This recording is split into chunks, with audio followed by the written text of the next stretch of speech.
tidak suka menyuruh orang berbuat baik kepada fakir miskin, bahkan justru memakan warisan, harta warisan itu dengan semena-mena, bukan bagiannya tetapi tetap dia ambil, maka Allah Subhanahu wa taala ingatkan, kalla, sekali-kali jangan seperti itu.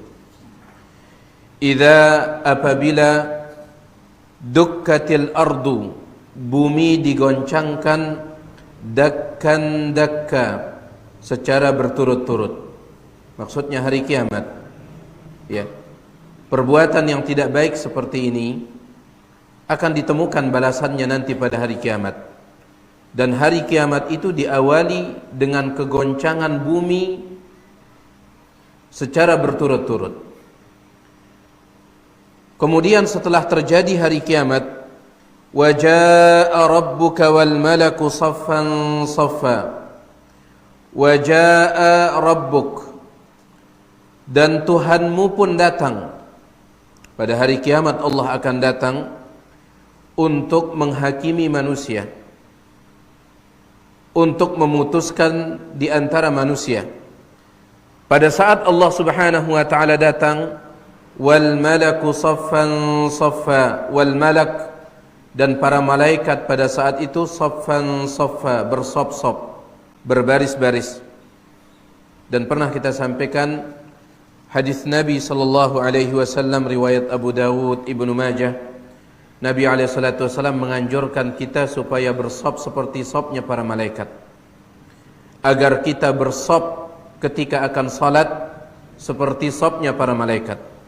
Nabi alaihi salatu wasallam bersabda, ala tasuffuna kama tasufful malaikatu inda rabbiha.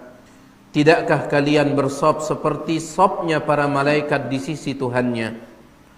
Para sahabat bertanya, ya Rasulullah, wa kaifa tasufful malaikatu inda rabbiha? Ya Rasulullah, seperti apa sopnya malaikat itu di sisi Allah? Kata Nabi alaihi salatu wasallam, yutimmuna as-sufufal awwal. Mereka menyempurnakan sop yang pertama dulu, sop yang terdepan.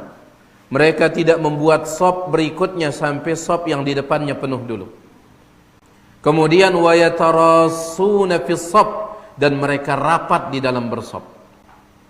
Bukan hanya menyempurnakan sop yang pertama, tetapi sop mereka juga rapat. Baik. Jadi Allah Subhanahu wa taala datang dan para malaikat saffan saffa, dalam keadaan bersop-sop.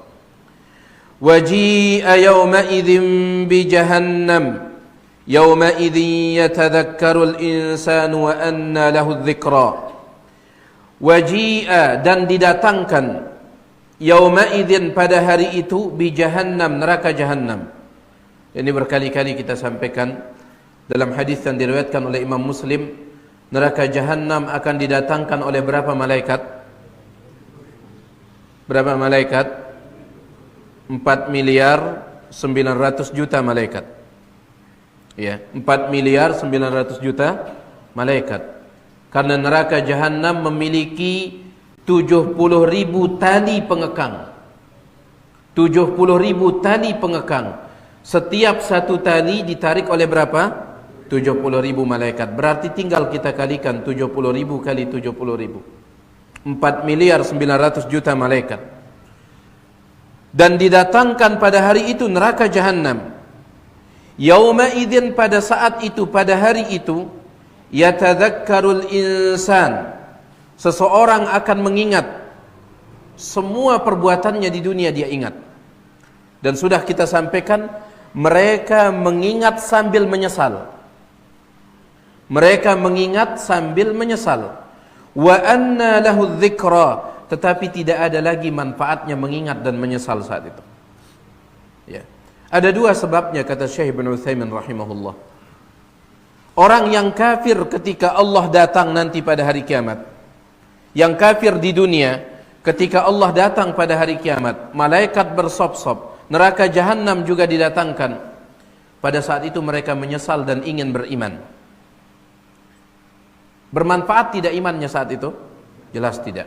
Sebabnya dua. Sebab yang pertama, waktu untuk beriman itu sudah habis. Kapan waktunya beriman? Di dunia, sudah habis. Kemudian sebab yang kedua, ya, hakikat dari iman adalah kita beriman kepada sesuatu yang tidak tampak. Makanya ketika Allah menyebutkan sifat orang yang bertakwa yang pertama, hudal lil muttaqin, Al-Quran petunjuk bagi orang yang bertakwa, alladzina yu'minuna bil ghaib, orang-orang yang beriman terhadap perkara gaib. Kata Syekh Ibn Utsaimin, wal imanu an musyahadatin la yanfa'. Adapun iman karena menyaksikan itu tidak ada manfaatnya. Tidak ada bedanya. Ya. Iman kita dengan imannya orang kafir kalau harus ngelihat dulu. Orang kafir itu mereka harus lihat dulu. Kalau kita tidak, selama Allah dan Rasulnya memberitakan, kita beriman. Contoh misalkan, Allah subhanahu wa ta'ala memberitakan bahwasanya dia berada di atas arasy. Dia berada di atas arasy. Kita beriman atau tidak? Beriman. Lihat Fir'aun, adapun Fir'aun dia ingin lihat dulu. Ya. Dalam Al-Quran Allah subhanahu wa ta'ala ceritakan ucapan Fir'aun. وَقَالَ يَا هَامَانُ ابْنِ لِي صَرْحًا لَعَلِّي أَبْلُغُ أَسْبَابَ السَّمَاوَاتِ فَأَطَّلِعَ إِلَى إِلَهِ مُوسَى وَإِنِّي لَأَظُنُّهُ كَاذِبًا. وَقَالَ Fir'aun berkata, ya Haman, wahai Haman, ketua menterinya Fir'aun, wahai Haman, ibni li sarhan, bangunkan untukku, buatkan untukku bangunan yang tinggi, la'alli ablugul asbab, supaya aku bisa mencapai asbab, tangga. Yang dimaksud dengan asbab di sini asbab as-samawat, yaitu tangga menuju langit. Fa'attali'a ila ilahi Musa, supaya saya bisa melihat Tuhannya Musa. Ya. Wa inni la'adhunnuhu kadhiba, karena saya memandang Musa ini hanya berbohong saja. Nabi Musa mengatakan Allah subhanahu wa ta'ala berada di atas sana. Tetapi Fir'aun mengatakan apa? Wahai Haman, buatkan saya jalan supaya saya bisa melihat Tuhannya Musa. Betul tidak di atas? Jadi jamaah sekalian, adapun harus melihat dulu baru percaya, ini bukan iman yang seperti ini. Bukan iman. Allah subhanahu wa ta'ala ketika Bani Israel, umatnya Nabi Musa, mereka mengatakan kepada Nabi Musa, lan nu'mina laka hatta narallaha jahrah. Kami tidak akan beriman kepadamu sampai kami melihat Allah terang-terangan, jahrah. Kami tidak akan beriman kepadamu sampai kami melihat Allah terang-terangan. Iman yang seperti ini diterima atau tidak? Tidak, makanya Allah matikan mereka pada saat itu. Allah datangkan ini, menyambar mereka, kemudian mereka pun mati. Akhirnya Nabi Musa pun berdoa kepada Allah supaya Allah menghidupkan mereka kembali, memaafkan mereka. Jadi intinya jemaah sekalian, kenapa yauma idzin yatadzakkarul insan wa anna lahu dzikra, mengingat dan sadar pada hari kiamat tidak ada manfaatnya, beriman pada hari kiamat tidak ada manfaatnya. Ada dua sebabnya. Sebab yang pertama, waktu beriman sudah habis, dan sebab yang kedua, iman itu hakikatnya adalah percaya kepada yang tidak tampak, perkara gaib. Ya. Adapun harus melihat dulu, maka ini bukan hakikat iman, bukan hakikat iman. Taib. Yaqulu ya laitani qaddamtu li hayati. Saya kira kemarin kita sampai pada ayat 23 kalau yang tidak khilaf. Pada saat manusia menyesal pada hari kiamat, yaqul, dia berkata, manusia ini berkata, ya laitani, aduhai, qaddamtu, seandainya aku qaddamtu, mempersiapkan bekal, lihayati, untuk hidupku. Perhatikan ayat ini.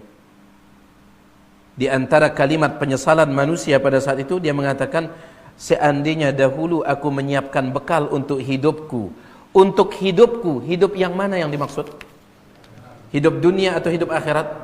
Hidup akhirat. Lihayati, untuk hidupku yang sebenarnya. Adapun kehidupan dunia ini, kata Syekh Ibn Utsaimin, kehidupan yang dia tidak real, tidak nyata. Ya. Bahkan kemewahan dunia pun Allah sebut dengan sebutan apa? Mata'ul gurur, kemewahan yang menipu. Kemewahan yang menipu. Kehidupan yang sebenarnya itu kehidupan akhirat. Disebutkan dalam riwayat Imam Bukhari dan Muslim dari Sahal bin Sa'ad As-Sa'idi radhiyallahu an. Dia mengatakan, "Kunna ma'a Rasulillah sallallahu alaihi wasallam fil Khandaq." Ketika kami sedang menggali Al-Khandaq, parit, untuk persiapan terjadinya perang apa? Perang Ahzab, perang Khandaq itu. Kami bersama Nabi menggali parit, wahum yahfirun. Sebagian sahabat menggali. Wa nahnu nangkulut turab ala aqtadina. Sedangkan kami bertugas untuk mengangkat tanah hasil galian itu. Ya. Termasuk yang ikut terjun Nabi Muhammad alaihissalam. Ya. Sebagian sahabat dia menggali parit, otomatis kalau kita menggali itu ada tanah hasil galian. Nah, kami mengangkut at-turab, tanah itu ala aqtadina. Aqtadina ay aktafina. Ya, dipikul. Faqala Rasulullah sallallahu alaihi wasallam, sambil kerja Nabi alaihi wasallam mengatakan, Allahumma la aisha illa aishul akhirah. Ya Allah, tidak ada kehidupan yang sebenarnya kecuali kehidupan akhirat. Fa'akrimil ansara wal muhajirah, maka muliakanlah orang ansar dan orang-orang muhajirin. Allahumma la aisha illa aishul akhirah. Ya Allah, tidak ada kehidupan yang sebenarnya kecuali kehidupan akhirat. Ya. Baik. Antum sering mendengarkan dunia ini jembatan menuju akhirat. Pernah antum dengar kalimat itu? Dunia ini jembatan menuju akhirat. Ya, antum ingin tinggal di jembatan? Ya, dunia ini jembatan menuju akhirat. Kok kita senang sekali tinggal di kolong jembatan? Allahu akbar ya Rabbana. Taib. Yaqulu ya laitani qaddamtu li hayati. Saat itu manusia menyesal sambil mengatakan ya laitani, aduhai, qaddamtu, seandainya dahulu aku mempersiapkan bekal li hayati, untuk hidupku ini, yaitu hidup akhirat. Fa yawma idzin la yu'adzibu 'adzabahu ahad wa la yuthiqu wathaqahu ahad. Dua ayat ini punya dua bacaan. Dua ayat ini punya dua bacaan. Kita pakai bacaan yang ada di mushaf kita dulu. Bacaannya fa yawma idzin la yu'adzi, huruf dzalnya kasrah. Baris bawah, la yu'adzibu 'adzabahu ahad wa la yuthiqu wathaqahu ahad. Apa artinya? Pada hari itu la yu'adzibu, tidak ada yang bisa menyiksa, 'adzabahu, seperti siksaan Allah, ahad, seorang pun. Pada hari kiamat tidak akan ada seorang pun yang bisa memberikan siksaan seperti siksaan siapa? Allah Subhanahu wa taala. Ya. Tidak ada yang lebih dahsyat, maksudnya. Laisa ahadun ashadda 'adzaban min ta'dzibillah man 'asah. Maksudnya tidak ada yang lebih dahsyat siksaannya pada saat itu daripada Allah Subhanahu wa taala bagi siapa yang bermaksiat kepadanya di dunia. Jamaah sekalian, sebelum kita bicara siksaan Allah di akhirat, ya, hatta hukuman Allah di dunia pun tidak ada yang bisa menyerupainya. Antum sudah pernah mendengar kisah kaum Nabi Lut yang dihukum itu? Bagaimana caranya? Bagaimana hukuman kaum Nabi Lut? Diangkat dulu negerinya. Negeri mereka itu diangkat. Dalam sebagian riwayat dikatakan Allah perintahkan malaikat Jibril untuk mengangkat negeri kaum Lut biqawadimi janahi, menggunakan ujung sayapnya. Malaikat Jibril dia sekop negerinya kaum Lut pakai ujung sayapnya, kemudian dia angkat setinggi-tingginya, sampai dikatakan dalam riwayat para malaikat di langit sampai bisa mendengar gonggongan anjing kaum Nabi Lut, saking dekatnya. Setelah itu baru dibalikkan, ditumpahkan. Ada yang bisa melakukan seperti ini? Ini hukuman dunia, dan Allah mengatakan wala adzabul akhirati akbar, dan hukuman akhirat jauh lebih besar. Jadi kalau Allah Subhanahu wa taala menurunkan hukuman itu, tidak ada yang bisa menirunya. Nasallallahu salamata wal afiyah. Ya. Makanya jamaah sekalian, lucu apabila kita takut terhadap hukuman dunia, lucu kalau kita takut terhadap hukuman manusia, kemudian melanggar larangan Allah gara-gara itu. Ada sebagian orang takut kepada manusia, saking takutnya kepada manusia kemudian agama Allah yang dilanggar. Mana rasa takut kepada Allah Subhanahu wa taala? Wala yu'adzibu fa yawma idzin la yu'adzibu 'adzabahu ahad. Pada hari kiamat tidak ada yang bisa menyiksa seperti siksaan Allah ahad, seorang pun tidak ada. Ya. Kemudian wala yuthiqu wathaqahu ahad. Wala yuthiq, dan tidak ada yang bisa mengikat wathaqahu seperti ikatan Allah Subhanahu wa taala ahad, seorang pun. Ketika Allah memerintahkan malaikat untuk mengikat penduduk neraka, Allah Subhanahu wa taala berfirman di dalam surah Al-Haqqah tentang penduduk neraka, khudhuhu fagulluh. Khudhuh, pegang dia. Fagulluh, kemudian rantai dia. Kata para ulama tafsir, ketika Allah menyampaikan firman-Nya ini, pegang dia. Penduduk neraka ini pegang dia. Ibtadarahu sab'una alfa malakin, maka berebut 70.000 malaikat untuk memegangnya. Ya. Berebut 70.000 malaikat memegangnya. Thumma fi silsilatin dhar'uha sab'una dira'an faslukuh. Kemudian setelah itu, ya, rantai, dia menggunakan rantai yang panjangnya 70 hasta. Rantai panjangnya 70 hasta. Apa kata Ka'ab al-Ahbar? 70 hasta. 70 hasta itu panjang atau tidak? Hah? Panjang atau tidak? Berapa meter 70 hasta? Berapa? 35. Antum belum mendengarkan ucapannya Ka'ab al-Ahbar. Rantai itu kan begini dia ya. Ada gini-gininya. Kullu halaqatin minha qadru hadidid dunya. Subhanallah. Setiap satu rantainya besarnya itu antum kumpulkan semua besi di dunia. Setiap satu rantai. Nah, sekarang 70 hastanya gimana? Ya. Ini menurut ukuran kita saja. 70 hasta 30 sekian meter. Menurut ukuran kita. Tidak sama seperti ukuran saat itu. Bayangkan, kullu halaqatin minha, setiap satu gininya, itu kan rantai begini ya. Setiap satu gininya qadru hadidid dunya, seukuran seluruh besi di dunia ini dikumpulkan. Dan itu yang digunakan untuk mengikat. Makanya Allah katakan wala yuthiqu wathaqahu ahad. Saat itu tidak ada yang bisa mengikat seperti ikatan Allah Subhanahu wa taala. Ya, nasallallahu salamata wal afiyah. Ya. Baik.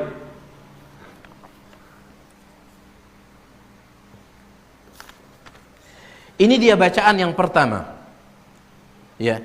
Fa yauma idzin la yu'adzibu 'adzabahu ahad.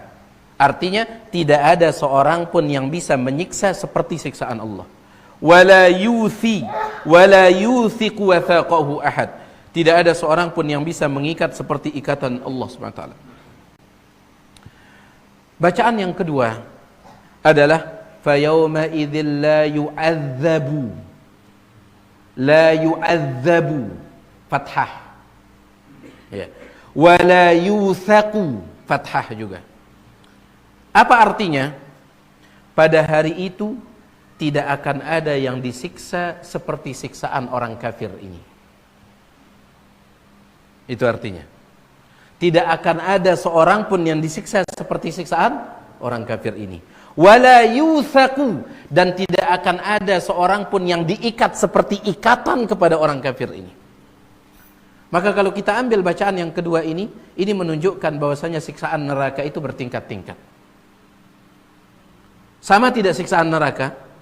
Tidak. Sebagaimana nikmat surga juga tidak sama. Beda-beda nikmat surga. Begitu pula dengan siksaan neraka. Ya, dan ini ma'ruf bagi antum.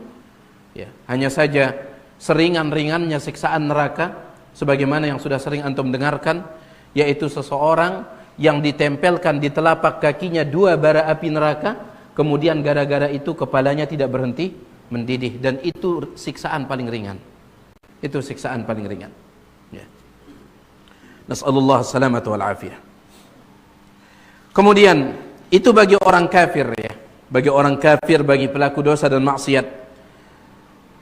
Sekarang kita lihat orang yang beriman, orang yang saleh. Allah Subhanahu wa taala mengatakan, "Ya ayyatuhan nafsul mutmainnah."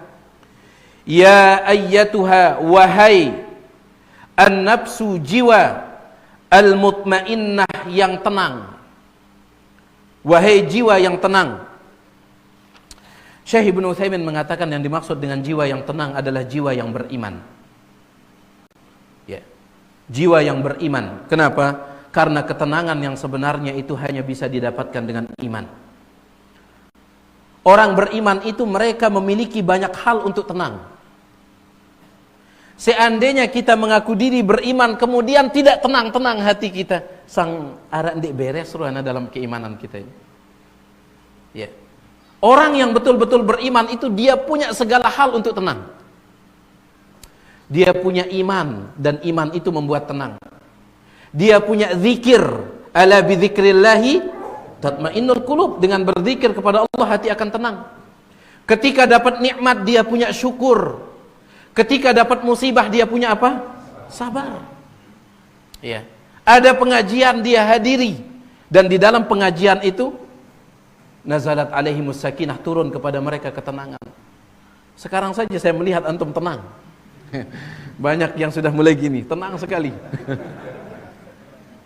Taib. Jadi subhanallah, orang yang beriman itu mereka punya segalanya untuk tenang. Orang yang beriman. Bahkan sampai disebutkan oleh Ibnul Qayyim tentang gurunya Syekhul Islam Ibn Taimiyah. Beliau dipenjara sebanyak 7 kali gara-gara membela kebenaran. Dizolimi 7 kali beliau dipenjara. Bahkan beliau meninggal dunia di dalam penjara, Syekhul Islam Ibn Taimiyah. Disebutkan oleh Ibnul Qayyim dalam kitabnya Al-Wabilus Sayyib tentang ucapan gurunya Al-Imam Ibn Taimiyah rahimahullah. Imam Ibn Taimiyah yang dipenjara sebanyak 7 kali itu, beliau pernah mengatakan, "Madza yasna'u bi a'da'i?" Apa yang ingin diperbuat oleh musuh-musuhku kepadaku? Apa yang mereka ingin lakukan?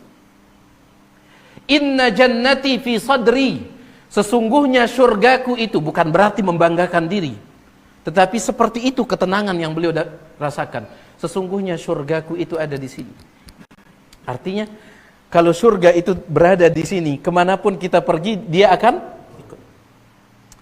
Inna habsi khalwatun. Sesungguhnya kalau mereka memenjarakanku, maka itu menjadi kesempatanku berkholwat, berdua-duaan dengan Allah. Kalau mereka memenjarakanku, khalwatun menjadi khalwatku dengan Allah. Ya. Dan itu betul. Beliau menghatamkan Al-Quran berkali-kali, berpuluh-puluh kali di dalam penjara itu. Hanya saja ketika beliau meninggal dunia, beliau tidak sampai selesai khatam Qurannya. Ya. Beliau sampai pada pada ayat terakhir dari surah Al-Qamar. Allah Subhanahu wa taala berfirman, "Innal muttaqina fi jannatin wa nahar." Sesungguhnya orang-orang yang bertakwa berada di dalam surga-surga dan sungai-sungai. Fi maq'adi sidqin inda malikin muqtadir, yaitu berada di tempat kejujuran di sisi Tuhan yang Maha Kuasa, ya, yang Maha Kuasa. Para ulama mengatakan seolah-olah ayat ini memberi jadi kabar gembira kepada Syekhul Islam Ibnu Taimiyah. Innal muttaqina fi jannatin wa nahar fi maq'adi sidqin inda malikin muqtadir, maka beliau pun menghembuskan nafas yang terakhir. Jadi beliau mengatakan, inna habsi khalwatun. Kalau mereka memenjarakanku, itu menjadi khalwatku. Wa inna ikhraji siyahatun wa inna nafyi siyahatun. Dan kalau mereka mengusirku dari tanah kelahiranku, maka itu akan menjadi perjalanan hijrahku menuju Allah. Wa inna qatli syahadatun. Dan kalau mereka sampai membunuhku, maka mudah-mudahan itu menjadi mati syahidku. Allah. Orang kalau sudah sampai ketenangan itu, apa yang mereka ingin perbuat kepadaku? Ya, apa yang mereka ingin perbuat? Mau penjara, aman. Mau bunuh, silahkan mau ini. Subhanallah. Jadi sekali lagi orang yang beriman itu punya segalanya untuk apa? Tenang. Makanya Syekh Ibnu Utsaimin mengatakan yang dimaksud dengan an-nafsul mutmainnah dalam ayat ini an-nafsul mu'minah. Karena orang yang beriman sebenarnya punya segalanya untuk tenang. Bahkan ditakut-takuti pun mereka tetap tenang. Allah Subhanahu wa taala menceritakan tentang para sahabat ketika akan terjadi perang Khandaq itu. Orang-orang munafik mereka ingin memanfaatkan keadaan, ingin membuat para sahabat ketakutan. Mereka mengatakan innan nasa qad jama'u lakum fakhshawhum. Sesungguhnya orang-orang telah bersatu padu untuk menyerang kalian, fakhshawhum, maka takutlah. 10.000 orang kafir pada saat itu mereka bergabung 10.000 untuk menyerang kota Madinah yang kecil pada saat itu. Perkampungan Madinah yang kecil. 10.000 pasukan orang-orang kafir ini ingin menyerang Madinah. Dan itu dimanfaatkan oleh orang munafik. Mereka mengatakan manusia berkumpul untuk menyerang kalian, maka takutlah. Apa yang terjadi? Fazadahum imana. Justru itu menambah iman mereka. Wa qalu, dan berkata hasbunallah wa ni'mal wakil. Ya. Bau kita sing neke. La ilaha illallah. Berita Megatrust. Duit depresi katanya. La ilaha illallah. Ya bukan berarti tidak boleh kita mempercayai. Boleh saja orang mempercayai Megatrust. Ini boleh saja. Ya. Selama itu berita yang didasarkan pada sains ilmu. Kata Syekh Ibnu Utsaimin rahimahullah dalam kitabnya Al-Qaulul Mufid ala Kitab Tauhid, mempercayai prediksi-prediksi yang berdasarkan ilmu itu tidak seperti mempercayai dukun. Tidak. Ya. Misalkan mereka punya ilmu, akan terjadi gesekan gini, itu sesuai dengan ilmu sains mereka. Tetapi yang salah adalah berlebihan mempercayainya. Ya, sampai tidak mau pergi ke sawah. Megatrust katanya. Ya, istrinya minta nafkah. Ya, jangan minta nafkah terus, Megatrust ini. Enggak masalah orang percaya kayak prediksi perakiraan cuaca itu tidak masalah, kata Syekh Ibnu Utsaimin rahimahullah. Ya. Kenapa? Karena itu dibangun di atas ilmu dan itu pun prediksi. Bisa benar, bisa salah. Ya. Adapun dukun itu mereka tidak dasarkan ramalan mereka itu kepada ilmu, tidak. Dia lihat garis tangan antum, antum akan jomblo seumur hidup, kata. Tonjok aja deh kalau gini. Ya. Sekedar ngelihat garis tangan tiba-tiba mengatakan jomblo seumur hidup. Ya. Dan seterusnya. Ini jauh dari kaedah-kaedah ilmu. Adapun ini maksud saya, ya subhanallah ya. Mudah-mudahan Allah berikan kita ketenangan ini, ya. Kita kembali. Jadi Allah Subhanahu wa taala mengatakan ya ayyatuhan nafsul mutmainnah, wahai jiwa yang mutmainnah, tenang. Jiwa siapa ini? Orang yang beriman. Ya. Sekali lagi mereka punya segalanya untuk tenang. Mereka punya segalanya untuk tenang.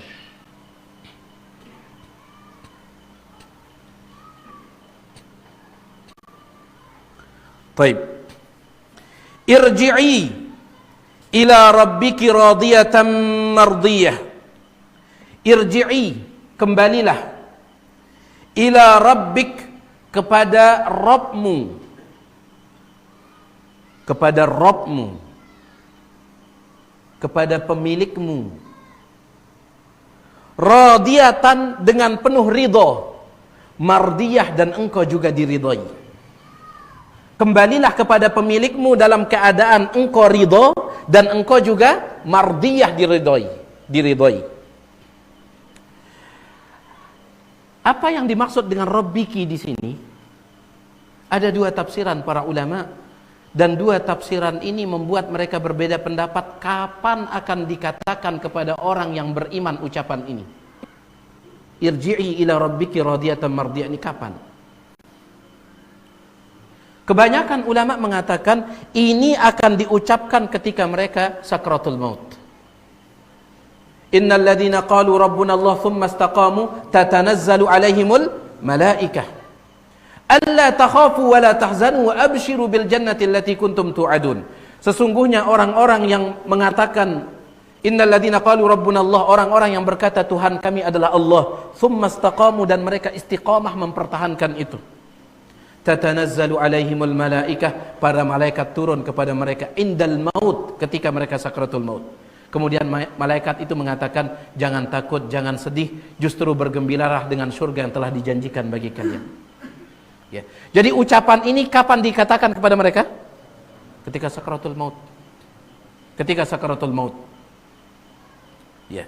Kembalilah kepada Rabbmu, kepada Tuhanmu, pemilikmu, dalam keadaan engkau ridha, mardiyah, dan engkau juga diridhai.